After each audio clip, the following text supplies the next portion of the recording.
Olá, boa tarde.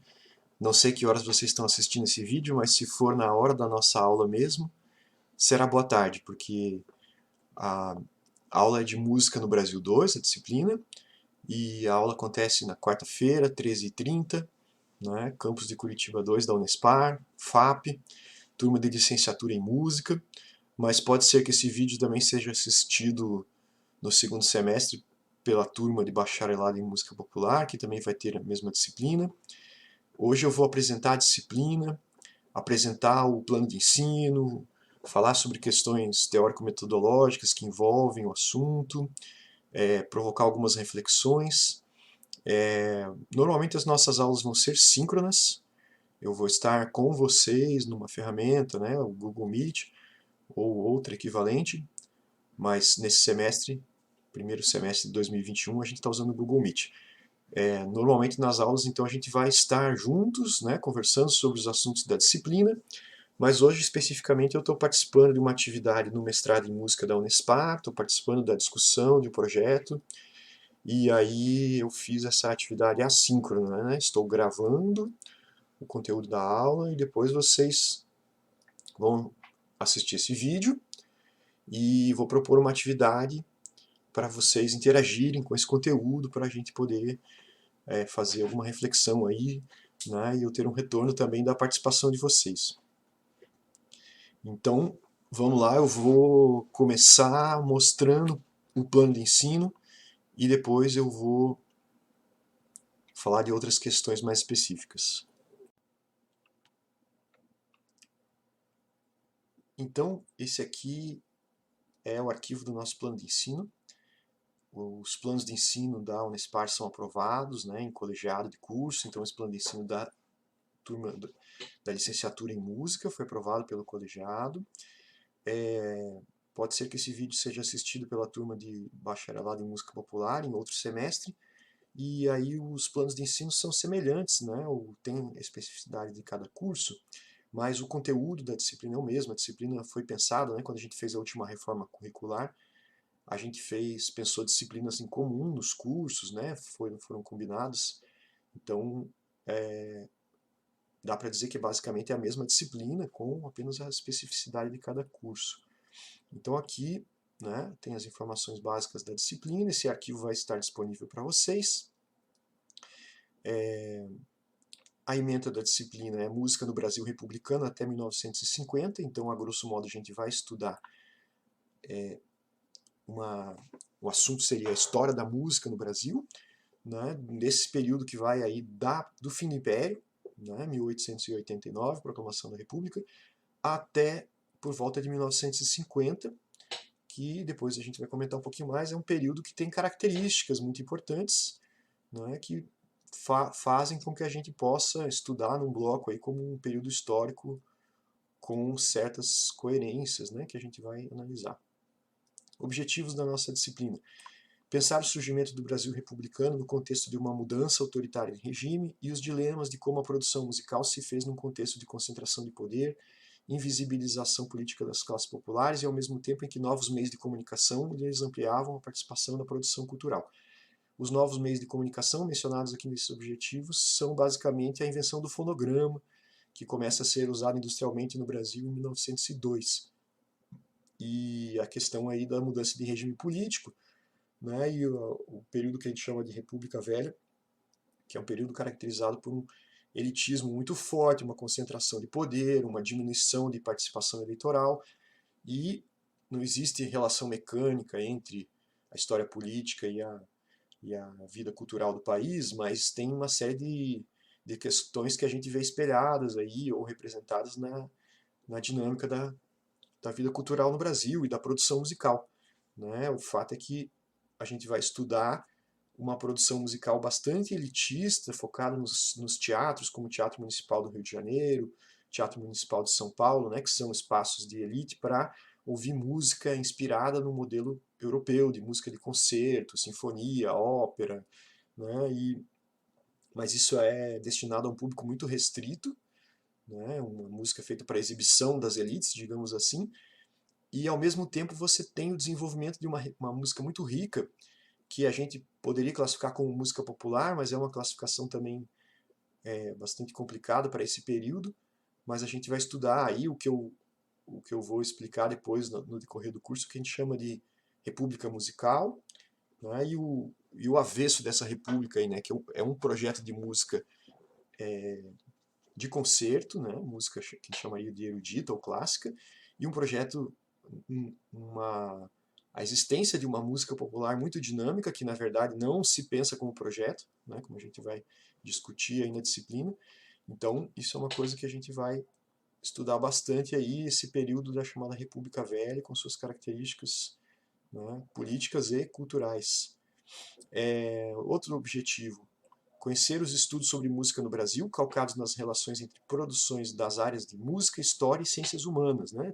Quem tem cursado disciplina comigo sabe que o nosso enfoque sempre é bastante interdisciplinar. Né? A nossa disciplina não é uma disciplina musicológica, né? Que a gente vai falar só dos compositores, ou das obras musicais, ou de questões internas das obras, como os acordes, os ritmos, as harmonias, a forma musical. Isso tudo é importante, a gente vai trabalhar, mas a gente pensa na relação, né, histórica, na relação social, o lugar dos compositores na sociedade, como a música é produzida, como ela circula, como ela discute as questões a respeito do Brasil, da cultura brasileira, da identidade. Né? Então, é um olhar interdisciplinar. Outro objetivo: estudar as relações entre práticas musicais, desenvolvimento profissional e mercado de música no passado e suas permanências e transformações no tempo atual. Essa questão da relação entre passado e presente é uma questão muito forte para quem estuda história, né? A gente estuda o passado não porque precisa saber o passado, mas porque a gente estabelece relações com nossos dilemas atuais, né? E quando a gente estuda música desse período que abrange a nossa disciplina, a gente vê que as permanências são muitas, né? Dificuldades de trabalho, dificuldades de obter renda, dificuldades de fazer valer a sua produção, de ter sua produção reconhecida, né? O dilema do músico, tanto do instrumentista, como do compositor, como do letrista, né? Ele não é tão diferente quando a gente compara a realidade atual e a do final do século XIX, início do século XX, né? Primeira metade do século XX. Então esse é um objetivo da nossa disciplina, né? Estudar o desenvolvimento aí do mercado, do campo de trabalho, da formação profissional. Aqui um outro objetivo, que é estudar o desenvolvimento do projeto de música brasileira, desenvolvido lá no Rio de Janeiro e também em São Paulo. Né? Por que projeto de música brasileira? Porque pela primeira vez a gente tem aí um grupo de intelectuais que articula claramente a ideia de que existe um modelo de música brasileira a ser desenvolvido, perseguido, né, almejado. Então existe um ideal, e esse ideal ele é formulado de maneira clara em livros, em textos de imprensa. Né? Então a gente vai ver que tem um projeto, né? Mas esse projeto que a gente vai comentar aí é um projeto modernista, mas a gente não vai focar só nesse projeto, né, que tem uma articulação intelectual clara, né, que é o dos modernistas, mas a gente vai ver que também tem muito músico que trabalha, né, e produz aquilo que ele sabe para ganhar dinheiro e não necessariamente está vinculado a um projeto ideológico. Né, e isso talvez a gente poderia colocar como uma diferença entre a música popular e a música erudita nesse período, né, que os clássicos, né, como Villa-Lobos, que a gente vai estudar bastante, né, e os intelectuais como Mário de Andrade, eles têm uma ideia clara do que eles pretendem fazer, né, não é tão claro assim, mas eles formulam isso, escrevem, eles dizem para todo mundo, ó, nós temos um projeto, a música brasileira é assim, a gente quer fazer ela assim, e eles correm atrás dos seus objetivos, né? Enquanto os músicos populares, como por exemplo o Pixinguinha, que a gente vai estudar também, né, ou um pouco talvez o Ernesto Nazaré, a Chiquinha Gonzaga, esses músicos no geral eles não estão se colocando no debate público e dizendo, olha, temos um projeto, música brasileira é assim, vamos fazer assim. Né? Eles simplesmente vão lá e fazem, circulam, as músicas deles estão sendo vendidas, né? E inclusive eles enfrentam muito preconceito dos intelectuais, mas o que eles fazem estabelece a base do que a gente hoje entende como música popular brasileira, embora na época eles não pensassem que estavam fazendo isso, digamos assim, né? Noel Rosa, a gente também vai comentar, Carmen Miranda, então a gente vai ver aí que são questões bem interessantes, né? estudar o surgimento do mercado fonográfico e do rádio e o modo como a música popular assumiu um lugar importante na cultura brasileira, mesmo sem articular um projeto ideológico. Né? Então, o modernismo e a música de concerto, eles têm um projeto claro, um projeto político, um projeto ideológico, né? Eles correm atrás desses objetivos. A música popular, a gente pode dizer que não tinha essa articulação clara de um objetivo ideológico, político, né? Mas ela vai assumindo uma importância cada vez maior. Por quê? Porque todo mundo compra disco, todo mundo escuta rádio, né? As pessoas vão assistir espetáculos, teatro musical, shows, vão nos botecos aí, nos lugares onde a música popular circula, né? Circos, coretos de praça, e aí, né, essa música vai cada vez mais se tornando uma marca de consumo cultural e de identidade, né, das pessoas que vivem no Brasil. E por isso, depois isso vai sendo, né, quando alguns intelectuais vão tentar dizer o que é a música popular brasileira, essa música da primeira metade do século XX vai ter um papel muito importante. Conteúdo, né? Já falei um pouquinho do conteúdo, vou ampliar aqui porque eu não tenho certeza se o tamanho da letra estava bom o suficiente, mas vamos lá. Eu já falei um pouco do conteúdo programático, né, enquanto estava falando dos objetivos, porque os objetivos envolvem o conteúdo, claro. Aqui o conteúdo está colocado de maneira sintética, mas eu vou desdobrar isso numa proposta aula a aula, né, ou seja, a gente tem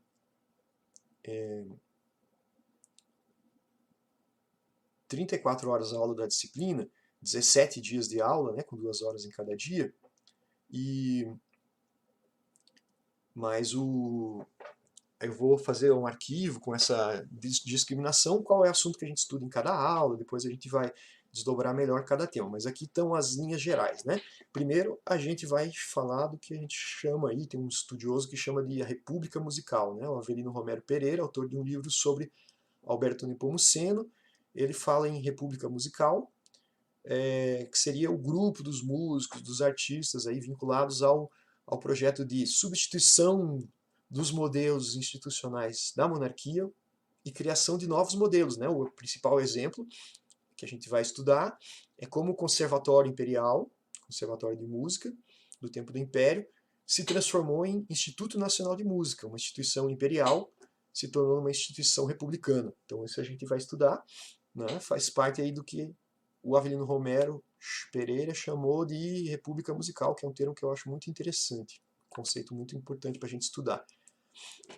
Aí vamos falar do machixe, né? Teatro musical, mercado de partituras, início do mercado fonográfico, né? Tudo que a gente fala sobre divertimentos populares ou música popular no final do século XIX e início do século XX engloba aquilo que pode ser chamado de machixe, né? Tem vários termos que são usados, mas o machixe sintetiza, né? Uma figura rítmica, um padrão rítmico que a gente vê onipresente nas músicas dessa época, né, que é aquela figura de tum, catum, ta, tum, que tem uma série de variações possíveis, né, e uma série de nomes possíveis, tango brasileiro, começa a ser chamado de choro, em alguns momentos vai começar a ser chamado de samba, mas o termo machixe engloba isso de maneira mais sistemática, né, embora os termos não sejam precisos nessa época, como já demonstrou o Carlos Sandrone, um autor que a gente também vai usar. A gente vai falar muito do movimento modernista, esse é o principal tema dessa disciplina, né? É o que a gente vai passar mais tempo discutindo aí. A gente vai discutir o pensamento do Mário de Andrade sobre música, a gente vai discutir a carreira do Villa-Lobos, a gente vai discutir outros intelectuais como Luiz Heitor Corrêa de Azevedo, que tem uma participação muito importante, exerceu vários cargos públicos, a gente vai discutir outros compositores que seguiram o caminho do Villa-Lobos, digamos assim, e também conseguiram, né, consolidar suas carreiras e têm os seus nomes ligados à ideia de música brasileira, né? Então tanto o Villa-Lobos quanto principalmente o Francisco Mignone e o Camargo Guarnieri, a gente vai falar um pouquinho desses compositores, vamos ouvir algumas obras, vamos discutir um pouco essas obras, né? E tudo isso aí em relação a um grande momento político do país, que é o chamado período varguista, a era Vargas, né, em que o presidente Getúlio Vargas, ele foi presidente entre 1930 e 1945, e saiu do cargo e voltou novamente em 1950, mas a gente foca muito nesse período 30-45. Esse período do presidente Getúlio Vargas, né, foi um período em que o governo brasileiro, pela primeira vez, formulou, implantou políticas públicas envolvendo a música, né, e pensando na ideia de criação de uma nacionalidade, né, um Estado-nação moderno, como gostam de analisar os sociólogos, os historiadores. Né? Foi no período Vargas, então, que o Brasil projetou e criou o seu Estado-nação moderno, né, o que tem como contraparte também os projetos de uma cultura brasileira. Né? Então, a música nesse período, principalmente a música de concerto, ela obedece a uma certa linha de políticas públicas. Né? Então, a gente vai ver o governo Vargas criando instituições, cargos, financiamento para projetos de criação de música brasileira. Né? O maior exemplo é o fato de o Villa-Lobos ter trabalhado durante a maior parte do governo Vargas. Né? Ele entrou em 1932 no governo e até 1945 ele desenvolveu um ambicioso projeto de educação musical chamado Canto Orfeônico. A gente vai comentar um pouquinho também sobre esses processos. Né? Isso é sintoma aí de uma política de fomento à música brasileira no governo Vargas. Depois a gente vai, né, outro conteúdo importante também é surgimento e profissionalização do samba, de música comunitária a produto para o mercado, o trabalho de sambistas, arranjadores, músicos, cantores. Aqui, né, essa ideia da profissionalização e da passagem de música comunitária para uma música do mercado é em grande parte uma ideia desenvolvida no trabalho do Carlos Sandrone, o livro Feitiço Decente. A gente vai usar outros autores também, mas ele é que apresenta essa tese, essa ideia que eu acho muito convincente, né, de que existem aí dois momentos diferentes do samba, que primeiro ele surge como música das comunidades dos descendentes de escravos, né, e tem características de uma música comunitária e não autoral, e depois ele, né, em algum momento ali ao longo do período que o Carlos Sandrone, no livro dele, situa entre 1917 e 1933, ele estuda, apresenta aí um processo de transformação de dois tipos diferentes de samba. Né?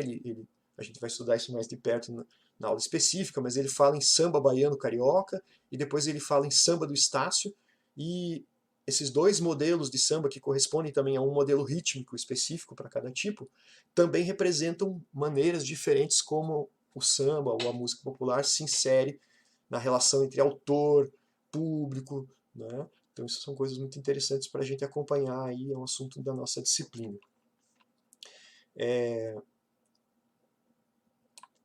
No final, a gente vai também trabalhar esse conteúdo sobre o grupo Música Viva e as rupturas na década de 1940.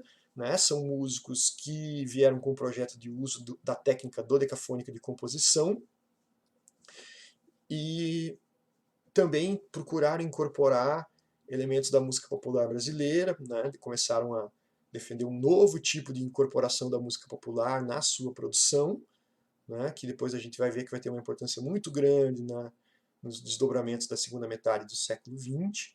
Né? Por exemplo, compositores do grupo Música Viva, como Cláudio Santoro e Guerra Peixe, que são os dois principais, né? Tiveram um papel muito importante também na formação de uma música popular profissional moderna nos anos 50, né? Porque o Guerra Peixe foi arranjador da Rádio Nacional, além de ser compositor de música sinfônica, ele também trabalhava com música popular. E o Cláudio Santoro escreveu música para filmes, né? Além de compor sonatas de sinfonia e música dodecafônica, né? Ele também fez as primeiras canções sobre poemas de Vinícius de Moraes, antes, ainda ou na mesma época que das parcerias do Tom Jobim. Né? O Cláudio Santoro, um compositor clássico, já veio começando essa aproximação aí. Então é muito interessante também.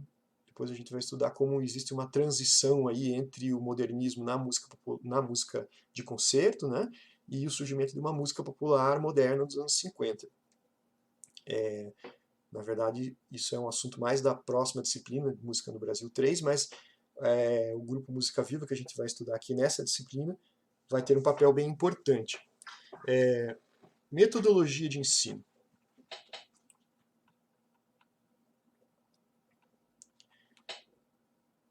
A gente vai fazer atividades não presenciais, né? videoaulas, como essa que eu estou gravando aqui, que é a nossa primeira aula, videoconferências, videochamadas, né? A gente vai usar o Google Meet, vamos fazer aulas síncronas na maioria das vezes, né?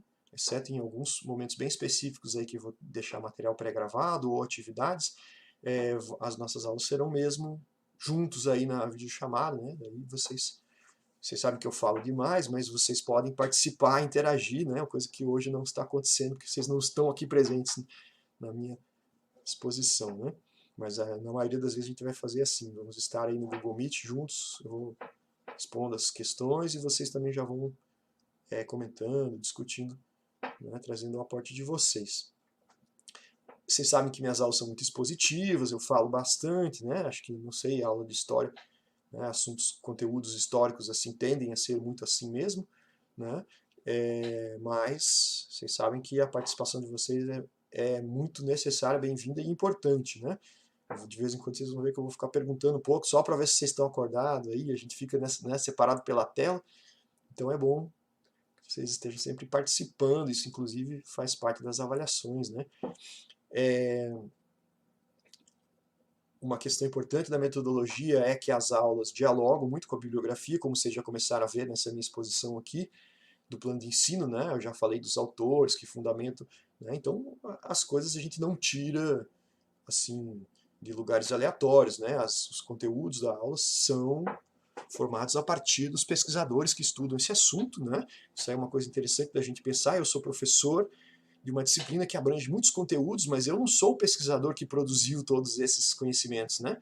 Então eu estou lidando com conhecimentos produzidos por vários pesquisadores que aparecem na bibliografia aqui do plano de ensino, mas muita coisa não está na bibliografia do plano de ensino, como a gente vai ver daqui a pouco, e aí eu vou indicando mais especificamente né, em cada aula, eu vou indicando os autores que fundamentam os conteúdos daquela aula. Mas então, dialogar com a bibliografia, analisar os autores, discutir os autores, vocês sabem que é a principal coisa que a gente faz nas nossas disciplinas, né? A gente não estuda, não desenvolve nosso conhecimento sem essa ferramenta. Atividades práticas de extensão semipresenciais, né, a partir da observação ou prática das obras musicais estudadas, e atividades que exigirão presença em concertos, não agora, né, porque a gente está num período de pandemia em que isso não está sendo possível, mas a gente pode fazer essa observação tanto de gravações de áudio, como também vídeo de apresentações musicais que sejam pertinentes ao nosso assunto aí. Recursos didáticos, aqui está mais focado nos recursos da época que a gente tem aula presencial, né? O nosso principal recurso didático agora vai ser o computador ou celular, que vocês vão usar para o acesso, e eu também vou usar para conectar com vocês e apresentar os materiais das aulas. Critérios de avaliação também, vocês sabem que a gente está fazendo uma avaliação bastante diferente aí. Quando as aulas são presenciais, eu gosto muito de fazer debates, apresentação de seminários e textos, trabalhos escritos sobre os textos, né? Além ali de eventuais trabalhos que a gente faça de comentários de alguma música, né? Ouvir um concerto, uma gravação para fazer alguma análise. Eu não gosto de fazer prova, já fiz prova várias vezes, mas eu acho que é um método ruim de avaliação. Eu, em geral, só faço prova nas turmas que eu percebo que não estão aproveitando bem a aula. Eu faço a prova mais como um jeito de digamos assim, dar uma bronca no pessoal para se ligar mais na aula, né? E aí eu faço prova muito focada em conteúdos que a gente desenvolve na aula, para meio que, né, forçar o pessoal a se atentar um pouco para essa questão, mas a gente não está fazendo esse tipo de trabalho agora no período da pandemia, né? Porque a maioria dessas avaliações ela precisa mesmo de ser presencial para funcionar bem. Então, a gente vai fazer muita avaliação por questionários no Moodle, né? Então, vai ter o conteúdo da aula, vai ter alguma reflexão no Moodle. A última disciplina que a gente fez, Música no Brasil 1, acabamos tendo bem pouca atividade no Moodle. Nessa eu prometo me organizar melhor e fazer mais atividades, porque vai ser nossa principal avaliação aí. Vocês participam da aula e já interagem com o conteúdo, né? pode ter questões sobre conteúdo da aula, questões sobre gravações que a gente tiver escutado, questões sobre textos que a gente tiver discutido, né? E isso tudo vai estar, o material vai estar linkado no Moodle e as avaliações vão estar no Moodle. Bibliografia, eu já falei bastante sobre a bibliografia, né? Um pouco, na verdade, à medida que fui comentando os conteúdos, a metodologia, já fui falando dos autores, né?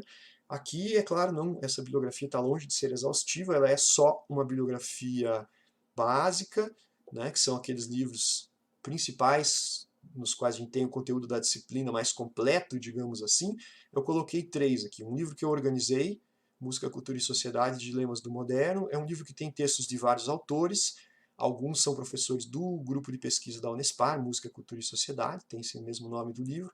Mas tem também professores convidados que interagem com nossas pesquisas, né? Importante reforçar que essa linha de pesquisa é uma linha do mestrado em música da Unespar, então vocês estão aí fazendo essa disciplina, se são da turma da licenciatura já estão no último ano, se são da turma do bacharelado estão no primeiro ano ainda, né? Mas para a turma da licenciatura vocês já estão aí provavelmente pensando em eventualmente fazer um mestrado, né? Quando vocês terminam a graduação agora, e aí a Unespar se apresenta aí como uma opção, essa linha Música, Cultura e Sociedade. Nesse livro a gente tem textos sobre música de concerto no Brasil, em Portugal, e a gente tem uma... A gente dividiu o livro, né, em 2 partes, uma parte mais sobre a música de concerto e outra mais sobre a música popular, né, mas aí tem vários textos que dialogam com assuntos da nossa disciplina, então ele é um livro interessante.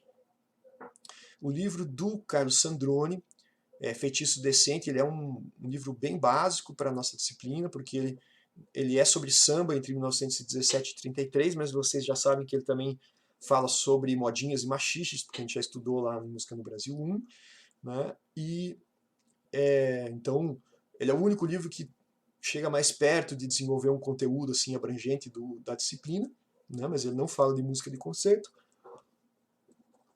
Então ele é um livro quase completo aí, né? E esse outro livro organizado pelo José Geraldo Vinci e Elias Saliba, História e Música no Brasil, também tem capítulos escritos por vários autores, vários capítulos aí muito importantes para os nossos assuntos da disciplina, né? Eles são bem concentrados aí em música do final do século XIX e primeira metade do século XX, então bem abrange as coisas que a gente está estudando, né? Bibliografia complementar, eu pus aqui estudos um pouco mais específicos sobre temas, né? E tem muita mais bibliografia complementar que a gente vai levantando e discutindo aí aula por aula, né? Eu tenho falhado aí em fazer uma atualização muito sistemática das bibliografias dos planos de ensino, mas de qualquer forma aqui está, né, em linhas gerais aí o que eu penso ser o conhecimento mais recente aí da nossa disciplina, né? Então tem o livro do Pedro Aragão, que é resultado da tese de doutorado dele, sobre o ambiente do choro no início do século XX, a partir do livro de memórias do Alexandre Gonçalves Pinto. Tem esse livro do Locke Arcanjo sobre Heitor Villa-Lobos, também resultado de uma tese de doutorado. Tem o livro da Virginia Bessa sobre Pixinguinha, esse livro é muito fundamental, resultado da dissertação de mestrado da Virginia. Né? Esse livro cada vez mais se afirma aí como uma importante reflexão sobre música popular, sobre, né, a trajetória desse artista que foi primeiro um músico, um flautista, um líder de conjunto e depois se tornou um arranjador de gravadora, né? Então ela analisa bem essa transição profissional do Pixinguinha, né, de músico dos Oito Batutas para arranjador da gravadora Victor, né, e como os arranjos do Pixinguinha sintetizam aí esse momento inicial de formação de uma música popular, profissional no Brasil, né? Muito importante esse livro, a gente vai usar bastante. O livro do Paulo Guedes é um clássico, né? Ninguém estuda Villa-Lobos sem passar pelo Paulo Guedes, se tentar fazer isso está furando aí, não, né? É um livro incontornável, muito importante. Ele estuda a carreira do Villa-Lobos, a formação musical do Villa-Lobos, a consagração dele em Paris, a maneira como isso se articula com a própria noção de música brasileira, né? Então é um livro muito interessante. Uso muito as ideias do Guedes. O livro do Carlos Cater sobre o grupo Música Viva, né, que é uma referência também básica, inicial de pesquisa, para a gente saber quem é o grupo Música Viva, quem são os músicos, o que eles fizeram. Né? Cacá Machado, Enigma de um Homem Célebre, O livro do Carlos Cater, o livro do Paulo Guérios foi derivado da sua dissertação de mestrado, o livro do Carlos Cater foi sua tese de livre docência como professor da UFMG, o livro do Cacá Machado foi uma tese de doutorado, dissertação de mestrado, não me lembro, na USP. Ele fala sobre Ernesto Nazaré, né, a carreira do Ernesto Nazaré, a relação do Ernesto Nazaré com a cultura brasileira e com a cultura europeia, tensões entre erudito e popular, profissionalização do artista, uma série de questões muito importantes, esse livro é muito legal. O livro do Marcos Napolitano, A Síncope das Ideias, né, que é um livro sobre a noção de música popular brasileira como tradição.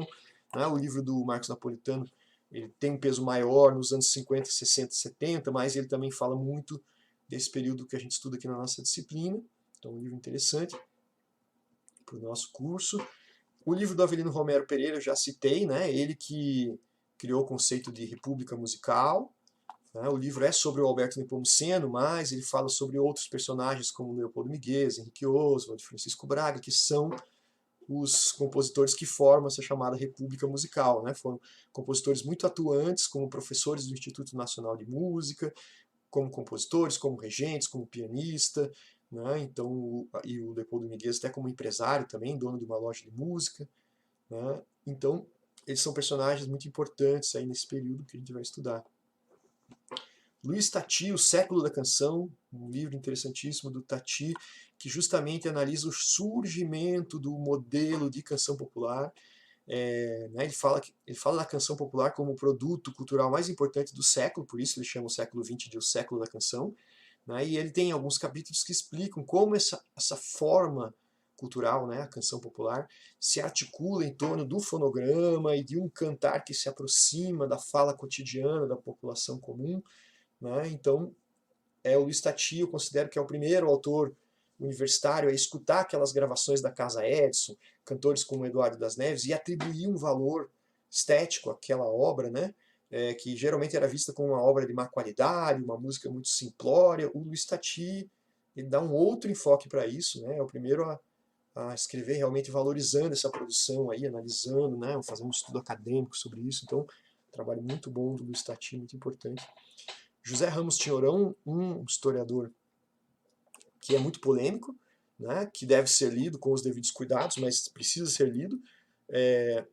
Aqui, talvez o melhor livro dele, Os Sons que Vêm da Rua, ele estuda os ambientes das diversões populares aí na virada do século XIX para o século XX. Eu gosto muito de usar a primeira parte do livro, que se chama... esqueci como é que se chama, daqui a pouco eu vou lembrar. Os Palcos do Povo, isso. Os Palcos do Povo fala sobre circos, sobre os salões, sobre os coretos, né, os lugares onde as pessoas faziam apresentações musicais, né, e ele articula isso com também as primeiras músicas gravadas, como que, né, os artistas passam das apresentações públicas para as gravações, é uma coisa muito interessante. Né, esse livro fala sobre um período do qual o Tinhorão gosta muito, e aí por isso ele escreve bem, né? Porque o Tinhorão também fala muito mal de música de outros períodos que ele não gosta, né, por critérios estritamente socioeconômicos, digamos assim, ele descarta uma grande produção musical, aí, principalmente depois da década de 30 em diante, né? Ele considera como inautênticas as produções porque os músicos seriam burgueses, e burguês para ele não produz uma cultura autêntica. Né? Então, vocês podem ver que ele tem um viés marxista de análise e ele fica um pouco vítima aí do seu instrumental teórico. Né? Ele tem uma teoria e ele precisa a todo custo provar essa teoria, e aí, né, tem muitos momentos em que ele comete injustiças aí no julgamento estético que ele faz nos seus livros, mas nesse livro esse problema não é uma questão. Né? Esse é um livro sobre um período que ele realmente enfoca de maneira muito positiva, né? E ele foca justamente naqueles artistas que ele acha os mais autênticos, aqueles que são os trabalhadores pobres, né? Não escolarizados, que não participavam da elite do país, né? Essa tese do Marcelo Verzoni eu acho muito legal, porque ele faz uma análise de como o termo choro vai surgindo nas partituras, e né, ele analisa obras principalmente de Ernesto Nazaré, Chiquinha Gonzaga e Marcelo Tupinambá, né, e ele mostra a transformação do nome de machixe nas partituras para nome de choro em partituras que continuavam sendo publicadas iguaizinhas, com as mesmas notas, com as mesmas características musicais, mas a classificação ia mudando. Não era mais machixe, agora era choro, né? Não era mais tango brasileiro, agora era choro. Então, é um trabalho bem interessante para a gente também. José Miguel Wisnik, texto clássico dos anos 80, Getúlio da Paixão Cearense, está numa coleção organizada pela Marilena Chauí, o Nacional e o Popular na Cultura Brasileira, esse volume sobre música. Metade do livro é esse texto de José Miguel Wisnik e outra metade é um texto do Enio Skeff. Esse texto de José Miguel Wisnik é muito importante por tratar justamente da relação entre os músicos eruditos e a música popular na era Vargas, né? Ele foca no Villa-Lobos, no Mário de Andrade, no Heitor Corrêa de Azevedo, né? Em como esses autores tiveram, digamos assim, muito preconceito com relação à música popular urbana e negavam a possibilidade de incorporar isso à ideia de cultura brasileira como eles defendiam. Então tá aqui, tem plano de ensino, tem algumas observações, questões burocráticas aqui, foi aprovado na licenciatura em música agora, em abril de 2021, porque é a primeira vez que essa disciplina está sendo aplicada nesse curso, né, com esse formato aí, depois da nova matriz curricular.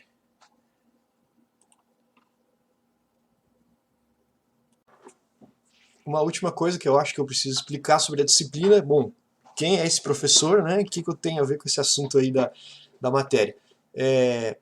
História música no Brasil 2, né, que envolve conteúdo aí de história da música brasileira na primeira metade do século XX, né, desde o final do século XIX até por volta de 1950, é a disciplina que eu estudei mais, que tem conteúdos que eu mais contribuí aí como pesquisador. Então, por um lado eu fico bem tranquilo com essa disciplina, por outro lado, bastante incomodado, tranquilo no sentido de que vocês, né, a turma da licenciatura em música, por exemplo, já teve aula de música medieval comigo, História da Música 1, um assunto que eu pesquisei para dar aula, mas né, nunca foi um assunto no qual eu, né, fui pesquisador ou entendo a fundo, né? Claro, a gente se esforça aí para fazer o trabalho melhor possível, né? Mas é longe do meu conhecimento principal, dos meus temas de pesquisa.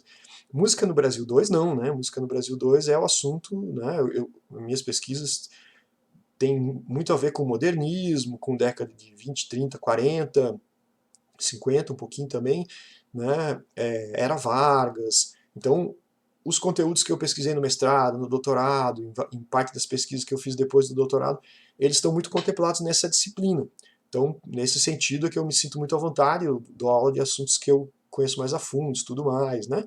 Por outro lado, o incômodo é o fato de que, muitas vezes, né, tipo, eu fiquei lá 2 anos fazendo um mestrado para pesquisar um assunto, compositor Guerra Peixe, grupo Música Viva, e esse assunto a gente vai trabalhar em uma ou duas aulas, né, dessa disciplina. Mesma coisa, a tese que eu fiz para pesquisar o compositor Camargo Guarnieri, vai render uma aula dessa disciplina, né? Então, às vezes, você fica ali, pesquisa um longo tempo na vida, na hora que você vai dar aula na graduação, né, aquilo vira um assunto de uma aula. Né? Dureza. Então, claro, gostaria de poder desenvolver muito mais a fundo cada assunto, mas eu sei que não é o objetivo da disciplina. Né? Inclusive, a gente tem um problema bem sério nessa coisa das aulas remotas, né? Que a gente está lidando com essa questão que né, um horror ficar assistindo aula em vídeo, não é a mesma coisa que ir para a faculdade, estar lá presente, né? Na hora que encher as paciências com a cara do professor, levanta, vai beber uma água e volta, né? Conversa alguma coisa com o colega do lado, sai da carteira um pouco. Essa coisa de ficar fixo na tela desse jeito, né? A gente tem uma capacidade de aprendizado bem mais limitada, então a gente não pode ficar aqui, né? 1h40 eu falando num vídeo aqui, vocês assistindo, né? No final ninguém vai assimilar mais nada, né? Então a gente está com um tempo um pouco reduzido, né? E as limitações dessas aulas remotas. Então, nesse sentido, a gente está adequando os conteúdos a esse formato. E aí, a ideia também é as aulas estão um pouco mais curtas, a gente tem que adaptar o conteúdo, adaptar as formas de avaliação, tudo para que funcione da melhor maneira possível. Né? Então, existe essa agonia aí do cara que quer ficar falando mais e mais sobre os assuntos que ele gosta de estudar, que sou eu com essa disciplina, né? E tentativa de sintetizar isso de uma forma mais factível para o nosso aprendizado. Bom, eu acho que era isso, né? Já fiquei tempo demais aqui falando, explicando, apresentando a disciplina. Essa minha falação aqui vai complementar com uma atividade que eu vou combinar com vocês aí para vocês me enviarem, uma forma de interagir com esse vídeo, né? E a partir da semana que vem aí a gente começa com as aulas síncronas também. Vamos entrar direto aí nos primeiros assuntos da disciplina e para mim vai ser um prazer trabalhar com vocês. Eu espero que vocês aproveitem muito essa disciplina.